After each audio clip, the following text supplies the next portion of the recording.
TPCC అధ్యక్షుడు మహేష్ కుమార్ గౌడ్ కి BRS working president మాజీ మంత్రి కల్వకుంట్ల తారక రామారావు లీగల్ నోటీస్ ఇచ్చారు. ఫోన్ ట్యాపింగ్ కేసులో మహేష్ గౌడ్ చేసినవి అసత్య ఆరోపణలేనని కేటీఆర్ అన్నారు.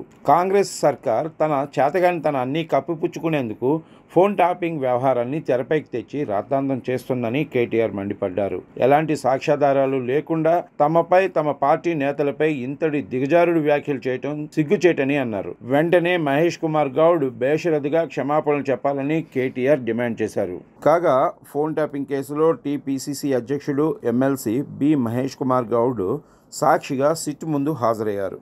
ఆయన జూబ్లీహిల్స్ ఏసీపీ వద్ద సాక్షిగా వాంగ్మూలం ఇచ్చేందుకు వెళ్లారు. 2023లో అప్పటి ప్రభుత్వం తన ఫోన్ను ట్యాప్ చేసిందని ఆయన పలుమార్లు ఇప్పటికే ఆరోపించారు. తాను కూడా ఫోన్ ట్యాపింగ్ బాధితుడినేనని చెప్పుకొచ్చారు.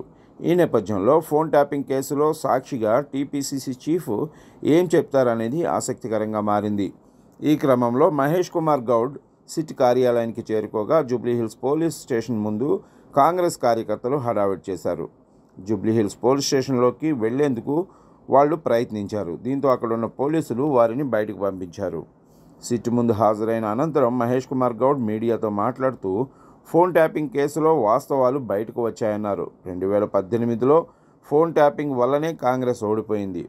650 మంది కాంగ్రెస్ నేతల ఫోన్లు అప్పటి ప్రభుత్వం ట్యాప్ చేసింది. గత ప్రభుత్వంలో అధికారులు నేతల కనుసన్నల్లోనే పనిచేశారు. ఫోన్ ట్యాపింగ్తో రాజకీయ లబ్ధి పొందారు అని మహేష్ కుమార్ గౌడ్ ఆరోపించారు. పోయిన ప్రభుత్వం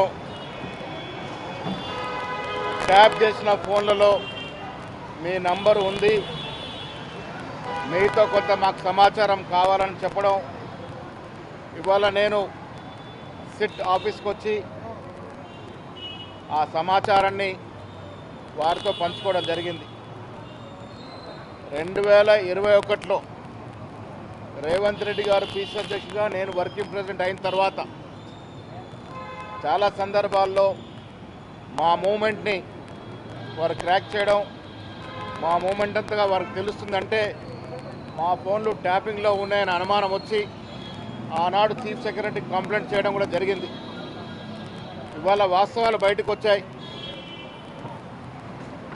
కొన్ని వేల కాంగ్రెస్ లీడర్ల యొక్క టెలిఫోన్లు చట్టానికి వ్యతిరేకంగా 1885 టెలిగ్రాఫ్ చట్టానికి తూట్లు పొడుస్తూ దానికి వ్యతిరేకంగా ఒక ప్రజాస్వామ్యబద్ధంగా ఎన్నికైన ప్రభుత్వం ప్రజాప్రతినిధులు, రాజకీయ నాయకుల యొక్క ఫోన్లు ట్యాప్ చేయడం అనేది హేయమైన చర్య, సిగ్గుతో తలవంచుకోవాల్సిన చర్య. ఇలాంటి హేయమైన చర్యకు పాల్పడిన బీఆర్ఎస్ ప్రభుత్వం, ఆనాటి ముఖ్యమంత్రి కేసీఆర్, కేటీఆర్లు సిగ్గుతో తల వంచుకునే విధంగా జరిగినటువంటి కార్యక్రమం ప్రజాస్వామ్యాన్ని, రాజ్యాంగాన్ని అవహేళన చేసే కార్యక్రమం.